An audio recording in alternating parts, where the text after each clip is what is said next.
Vivez les grands moments d'analyse, décryptage de l'actualité brûlante de l'heure, dans le monde et partout au Congo. C'est sur la chaîne BBC Mpoi TV.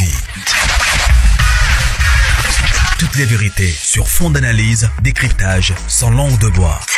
Sur BBC Mpoi TV, on passe au peigne fin, l'actualité brûlante de l'heure. Nous sommes fiers d'être Congolais, nous sommes fiers d'être Africains. Construisons ensemble une bonne société pour nous et pour nos enfants. Tous à la fière, Yakozala Congolais. Tous à la fière, Yakozala Africain. Tous à la na Bomoko, Poto Tonga Mboka, Pona Biso, Nabana Nabiso. Voilà, bonjour. Bonjour la grande famille, bonjour mes abonnés, bonjour Balandignos. Il y a BBC, Mpoi TV, bonjour, bonsoir. Et qu'on dépendre quand na air beaucoup ya ma vidéo na biso na banda kuna bino na ba poste téléviseur na bino voilà. Kota aimer, partager. Ce que zambala liboso ndeko mwasi ndeko mobali, papa to maman, yaya to leki. Alors s'abonner et que ça la vraiment biso bien. Awa chez BBC Mpoi jamais kuturoyoka mafinga. Ya nous autres toza wana pona côté les là-bas anti-valeurs et surtout pour ramener savoir il y a Congolais vu que non sur les réseaux sociaux il y a trop d'insultes, il y a trop de critiques, il y a trop de injustes, jaloux, batoaketo. Alors ils ont édifié pe batouté. Alors toza wana pona côté les là-bas biloko wana et place lokuta eza soyons vrais. Alors famille Libota Shalom, famille Libota Shalom, les Péchalom, on est ensemble avec vous. J'espère que nous vous avez bien beau aimer quand zalaka. Alors avant de côté na lisolo nanga, voilà bandeko to yebi biso no stoza na film na biso tozo landa na Belle Vie télévision na titre ya sœur Marie-Hélène.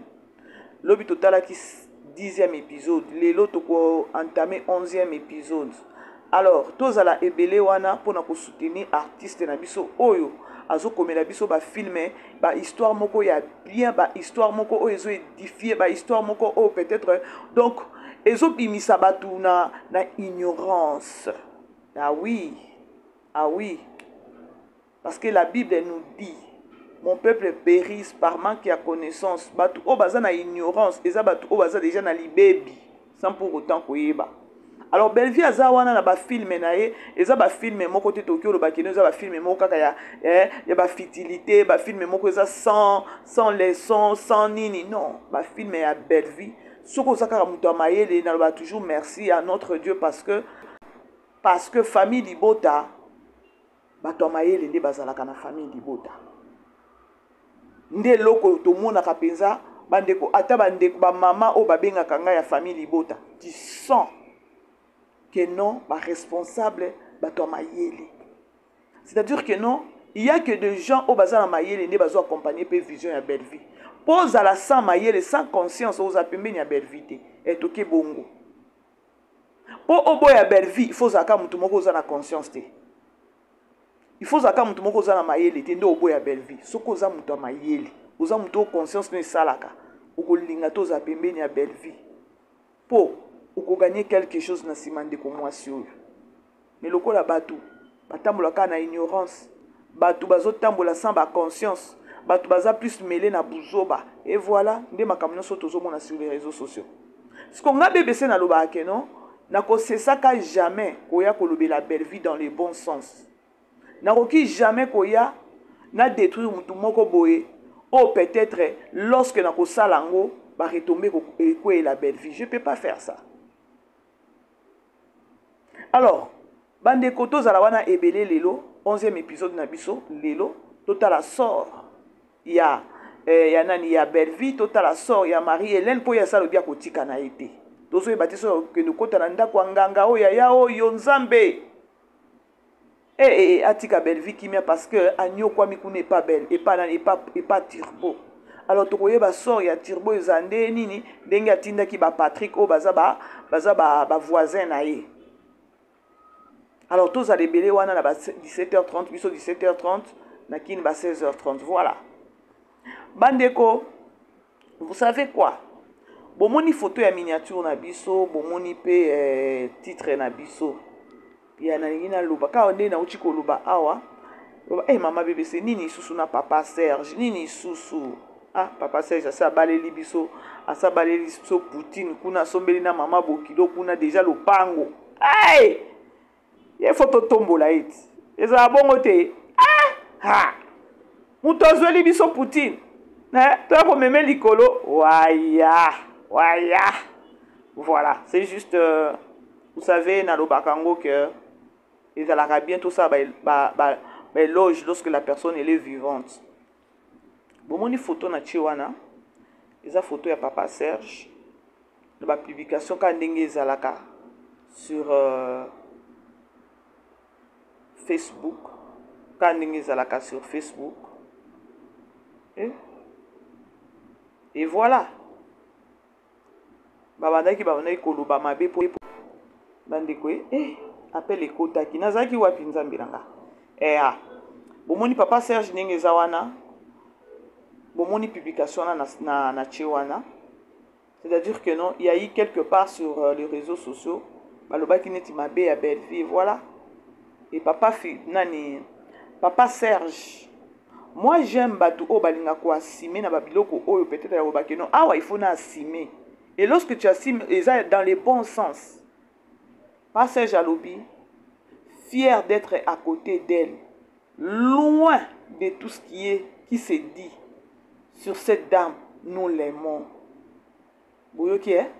On a des déclarations, il y a papa Serge, pasteur patron, on a minute a pangusi belle vie, maya misu, na libalo ya zaiki nango bazo tout taillé le quoi bazo, on dirait, hein? Tout nani belle vie na niveau moko nous ambe na mawa atindeli biso Poutine, atindeli biso papa Serge Poutine pe akobi pe ana bi awa kutu na kangi grimace à maman Marie-Hélène et sali eloko te, grimace à bande kwa maman Marie-Hélène et sala ki na eloko te ya talika Palestine atali awa il faut na chama ele penser fona tia maele atala ki grimace maman Marie-Hélène te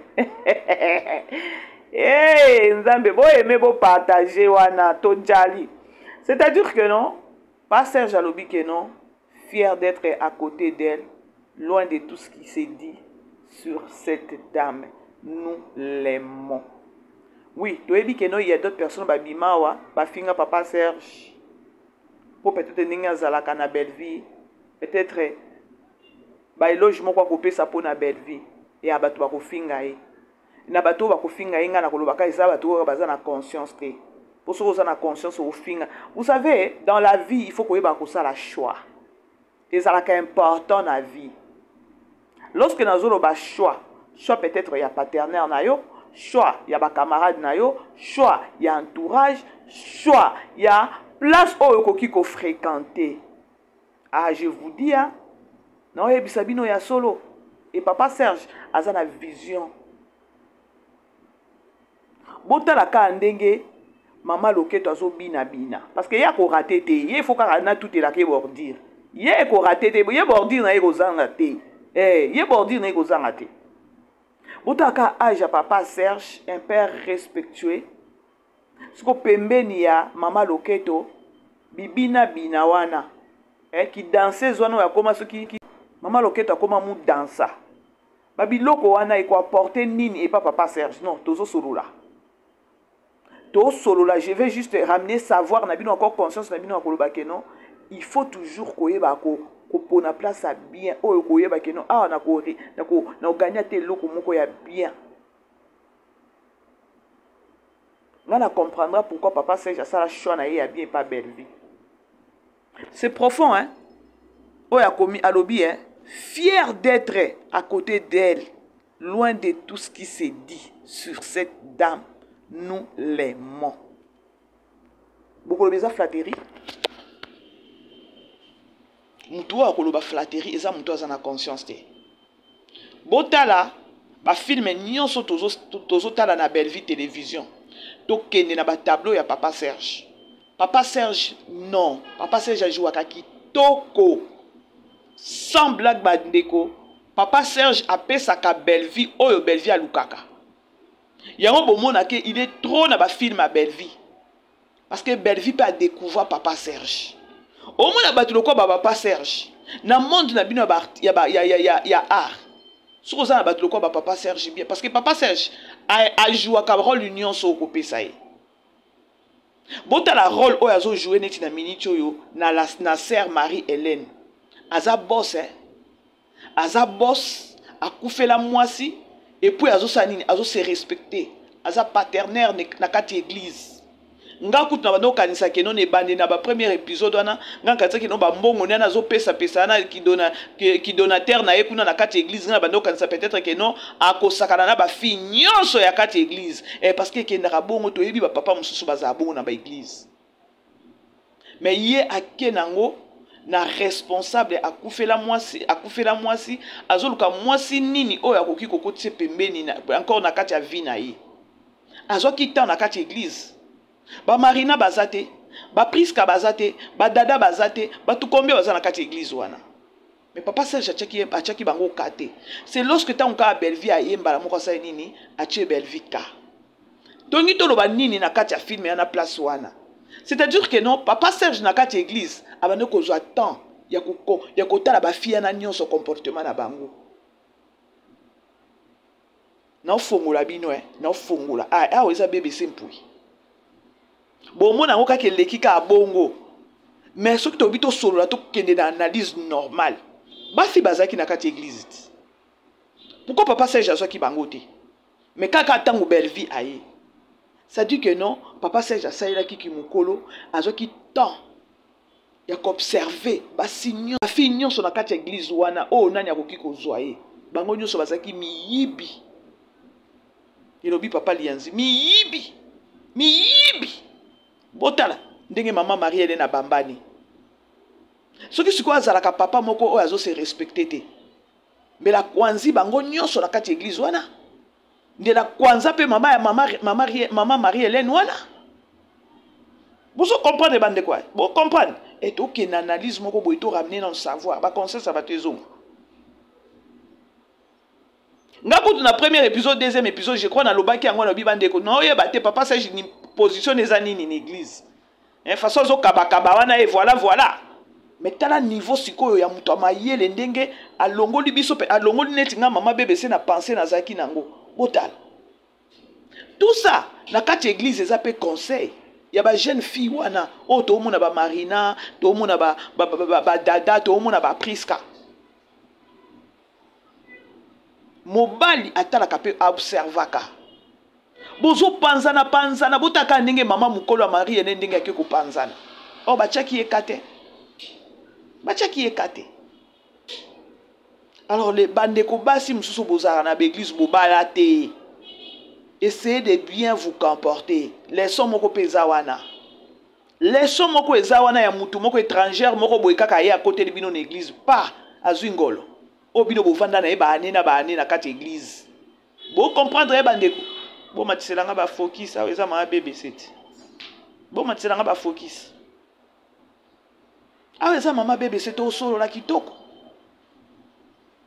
parce que ça va film à Belle-Vie ça va tout mususu peut-être bo tango likolo bo kota te mais vous devez être intelligent na ba film à Belle-Vie tableau nyonso na ba tableau nyonso à Belle-Vie eza na leçon à tirer.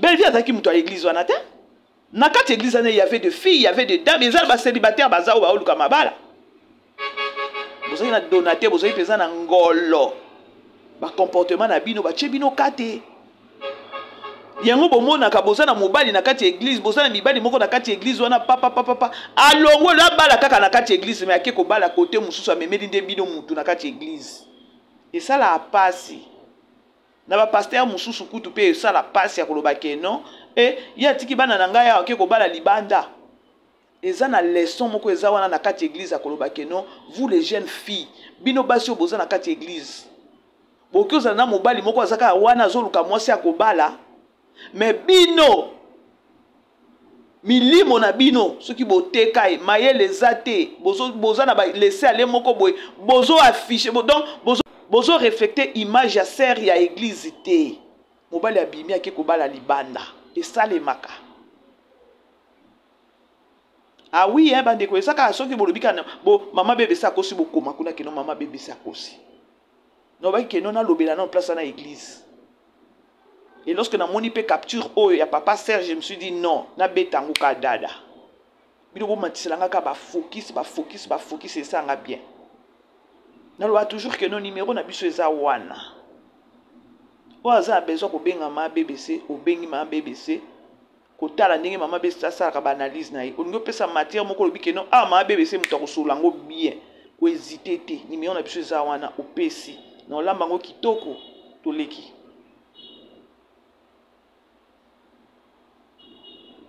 Belleville est étrangère. Oh, peut-être que en Afrique du Sud, Newcama. Donc, tout le monde a sikaye na église na bino. Aye kozwe la bino ngolo. Aye kozwe la bino ngolo. Why? Pona nini? Et si longtemps que nous avons quatre églises basi baza. Mais est-ce que vous timba qui place wana? Na fongoli bino mémoire, hein? Na fongoli pesa bino mémoire. Ya kolba que no basi na bazaki na quatre églises comportement na bango zaki bien te. Pour papa Serge a sa nini a pointé à ta moko. Allez-y comprendre. Et on a ba keno ba makamba boyebo découvre ngo na Belleville télévision. Bino batana bobo ya Belleville télévision, c'est-à-dire que no boza un ya koloka. Boyebi mutu soki déjà dia ba sa koti na kati conscience ezate bino ba conscience il faut zonga ah oui pas BBC mpoi. Bato musuba otala na tableau wana boy. Non, il y a un message. C'est quoi le message? C'est quoi le message papa Serge a coufé la moisi? Na kati église o asambelaka, il y a des femmes basi baza ba célibataire baza. Mais à lokoti moko kuna te.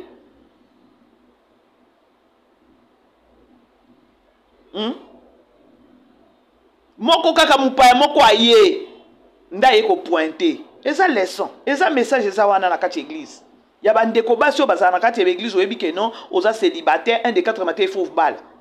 Mobali moko na église kuna bibali bazana ba église peut-être ba ka ko bala yo ba okyo ko bala yo mais azu yo te. Ben ko ça la passe. Bo mona ndenge bango nyonso na ba prise kana nyonso ne ba oyo ke la Belleville mutema passe. Bango nyonso ba marina bango tout ba fi nyonso ba oyo ke la Belleville mutema passe. Jalousie. Mais bako bossa na yakoloba ke non comportement na biso esepeli sa ki papa Serge yote. Bozo comprendre. Yango toloba ke non lorsque tokena na ba église tokena ko tondisa baba toluke longia nzambi. Tableau wana boleka ngo bongote. Bomoni histoire à église. Boleka ngo bongote, il y a un message. Précisément na bino basi. Basi on baba la te. Oza na besoin ya libala, mais comportement na yo et sunga yo te ozwa libala. Comportement na yo sungi yo te ozwa libala.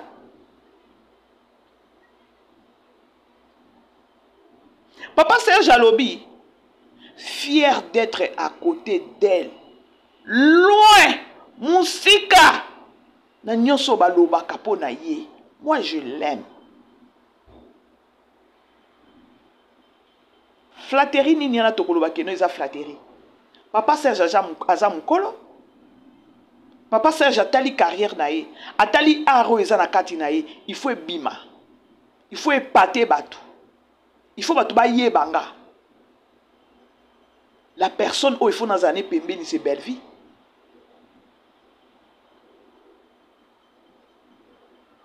Parce que Belleville abimisaka mutu.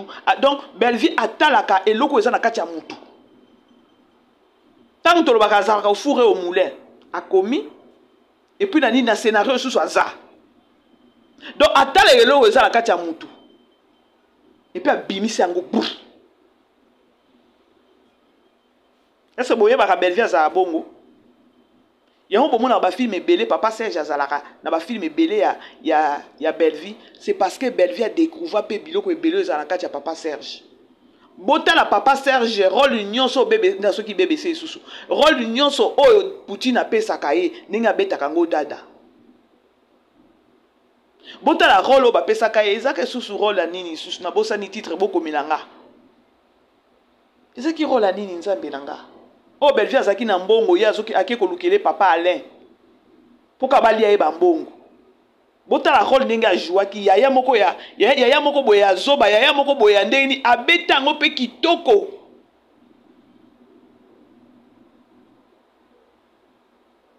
ezaka na bato oyo baza na conscience te nde baobenga papa Serge peut-être soki mpe ndenge nini papa Serge aosunga Belleville na vision na ye Belleville mpe na vision na ye papa Serge mpe azosunga ye c'est-à-dire que non ce n'est que le boulot nde kangamisi bango wana oyo esali ke no bazala oyo azoyeba capacité ya moninga oyo mpe azoyeba capacité alobi ke no avec elle nakokende liboso napesi bino kaka exemple parce que mama loketo ya kobana nozanga jamais bordir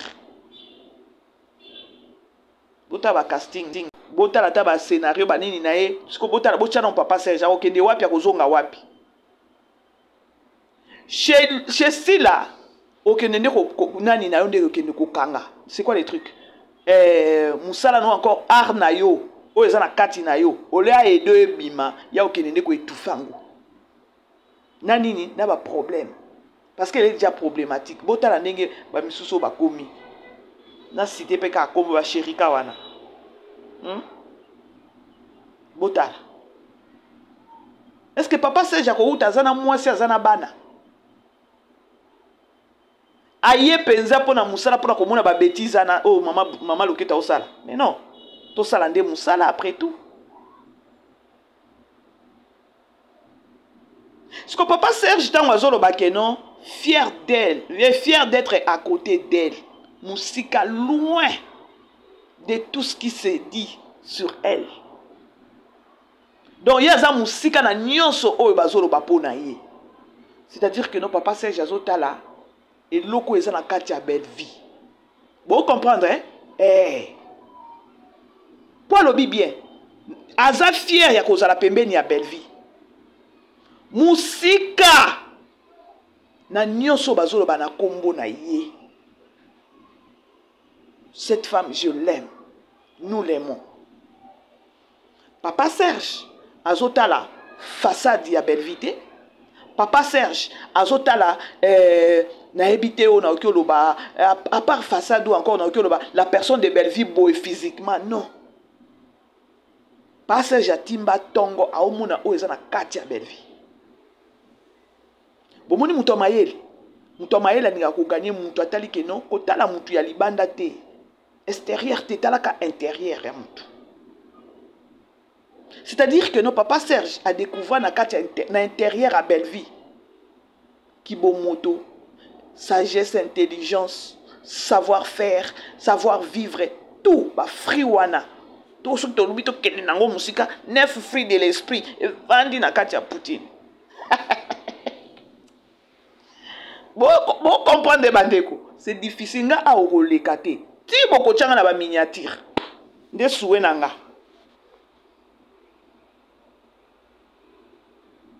dites-moi ovandi na mutu ozo encaisser lo morote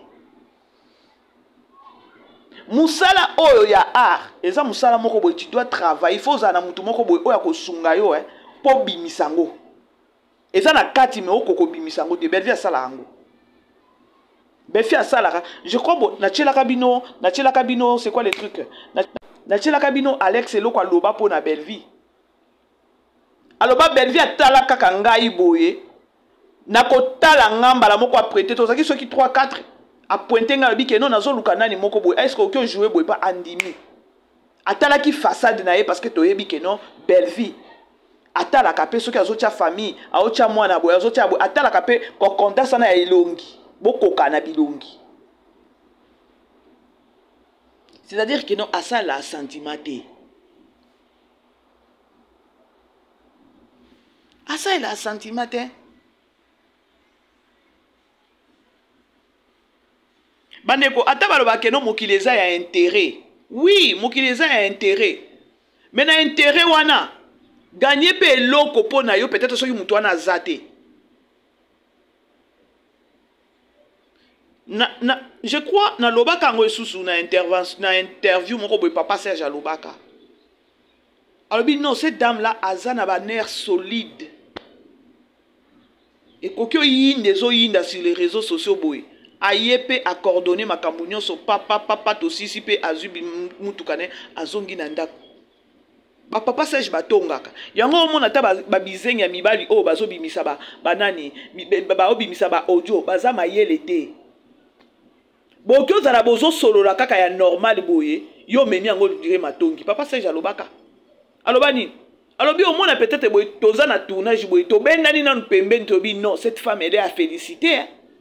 Makambo ezoyinda na réseaux sociaux aye musala azo coordonner pe biso wana bokoloba eza kotonga eza kosolola eza makambo mosusu bino bosolola boye me yo oye kobimisa baaudio boye keno ezalaki kotonga papa Serge aloba yango eza soki bokoti na bayoutube boyoka aloba yango mais soki peut-être mutu moko banaye koleka wana koloba peut-être bazotonga belle vie non wana eza ta normal ya koloba keno makambo ezoleka sur les réseaux sociaux moi so azotenir kaka ndeni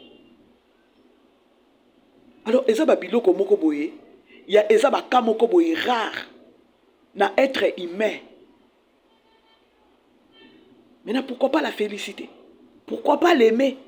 Et puis en même temps, papa Serge, eza neti azozwa leçon. Ya koloba ke non, à ta situation non comme eza ndenge nini yango ko baisser ba bras te. Ko vanda te pour ba oloba. Donc, yo faut se focaliser na vision na yo. C'est ça belle fille. Il faut qu'on ait moyen pour comprendre en gros hein. Bah biso nous sommes comme belle vie comme inspiration. Belle vie comme inspiration. Ya tabazo tonga tabazo nini boye oza na okuna te yo soko oza na vision oza na problème oza na situation moko ozolinga ko aboutir ngo oza ya se focaliser na eloko wana kolanda baloba ki ezonga ki te on eza ba ndokyo ba olingo zongi so na sima.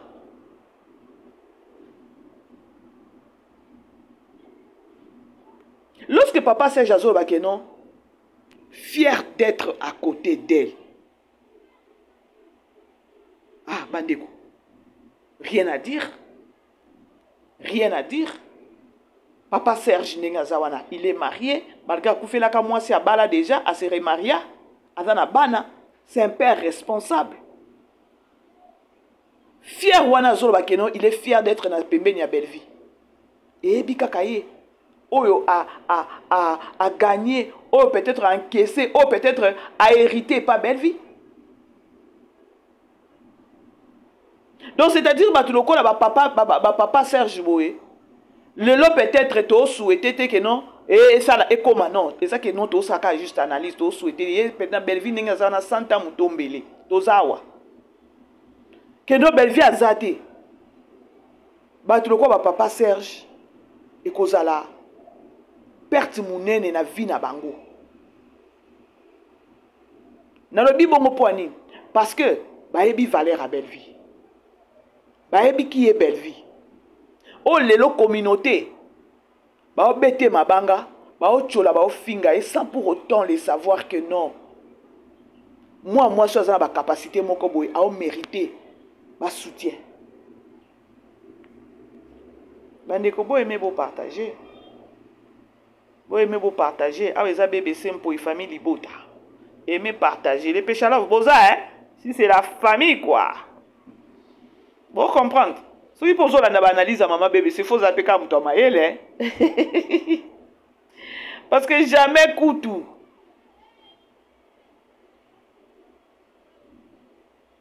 Fier d'être à côté d'elle.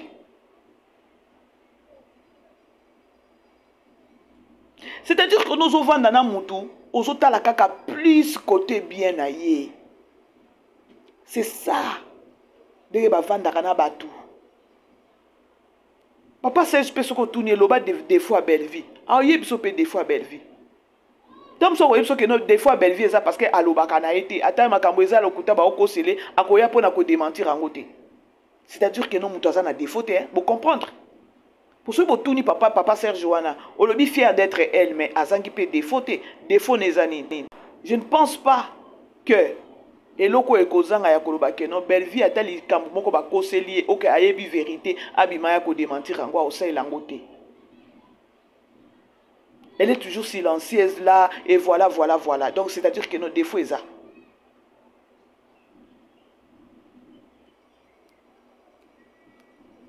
La grande famille, vous aimez beau partager.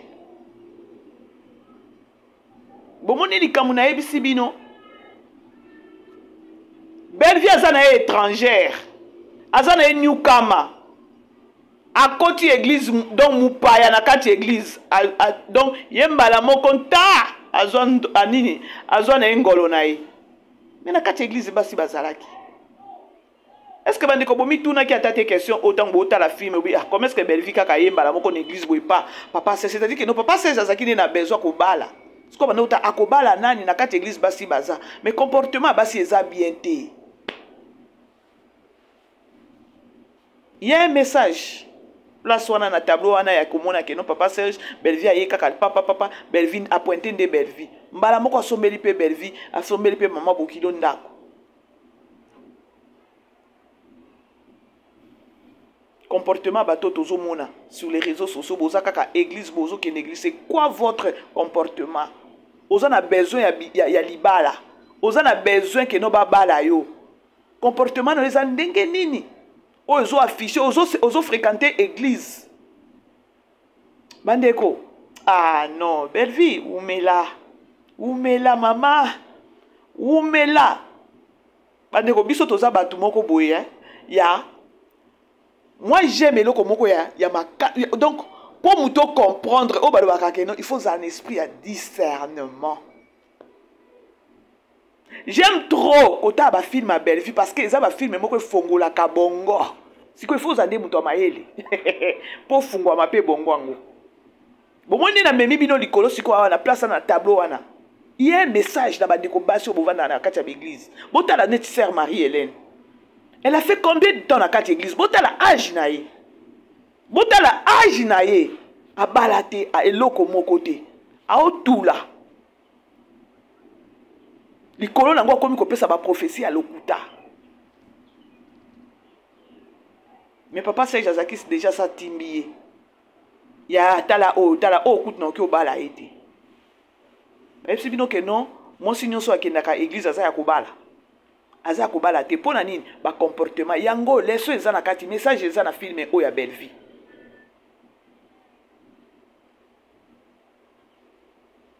Siko awa belle vie aza na problème na ba fille nyonso oya koti na kati église ya koloba keno yo yebika lobi awa.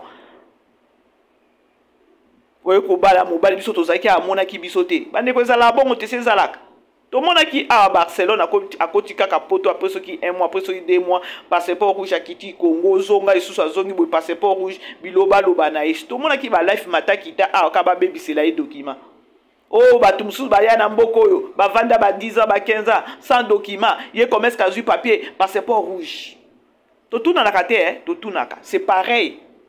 Tant que belle vie a yeka lobi a pas bazuye na libala na kati église mais bino basi a kalaboza wana ba maman Marie-Hélène bo yumeli kuna na kati église bo misali pe boke nako a misali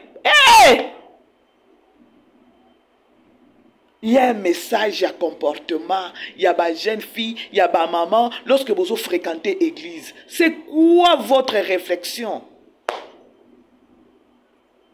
Bon se comporta ndenge nini tant que toniata na kati église bande ko ngai peut-être boko yoka voix na nga peut-être maman bébé c'est voix na autoritaire oui nga na fréquentaka église moi j'apprends du jour au jour hein.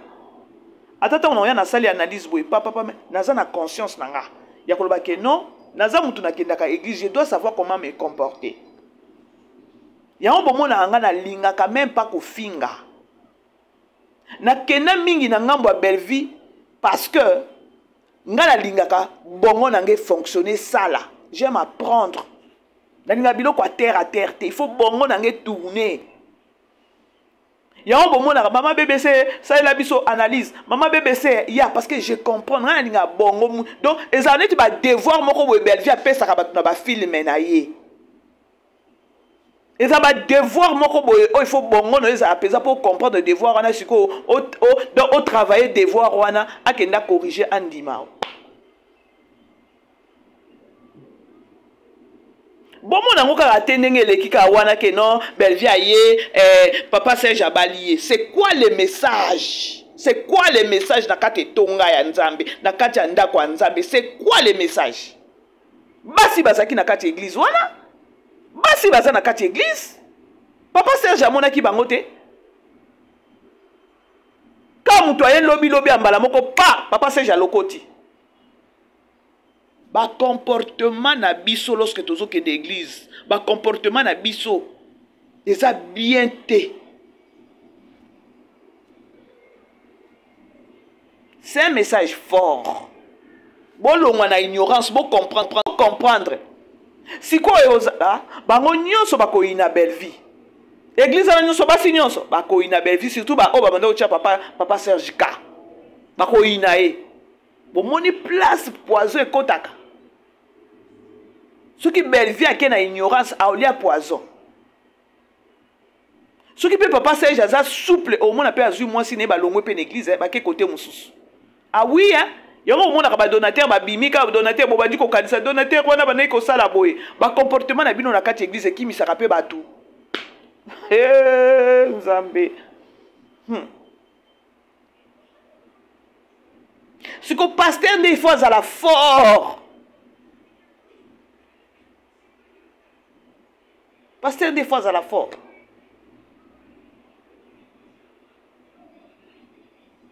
La grande famille, bon aimer beau partager, na train na 2 minutes na kitananga. Biso na memela ki bino na monika papa Serge ne muta combien bon tanga ka bon mona fier d'être à côté d'elle. Loin de tout ce qui se dit sur cette dame, nous l'aimons. Yonga bipé non? Loko eloko na ke na ngope na tableau ya papa Serge na kati église. Bongo la mitema biso batuto ke na église. To ebi ke non la chair est faible mais l'esprit a besoin de l'esprit a besoin toujours. To essaie à toujours qu'on se comporte bien. Ba c'est belé la kati église ba comment ba tout la bo komika pasteur ba aussi sa pasteur na pema ya ko sambela bino ba buka ka esprit ya célibat. C'est quoi votre comportement? Et moko pe il faut ko tala. Boko ba pe kaka tata moi si zoka pe tata moi si te. Botala maka maman bariele na zo sala. Donc free ata ya Saint-Esprit eza na kati na ete lokuta na lokuta. Bomoni ke no Belleville eko dénoncer ba maman wana bazana kati ya église ba sœur na bazana église bomoni. Tango na koloba oh bo changa na miniature. Bo changa na miniature. Oh to ko publier bo changa. On a fini na ngate na oloba na nga vérité na kotombola bendele na kotombola ba film à Belleville parce que il y a toujours des messages na kati ya ba film à Belleville.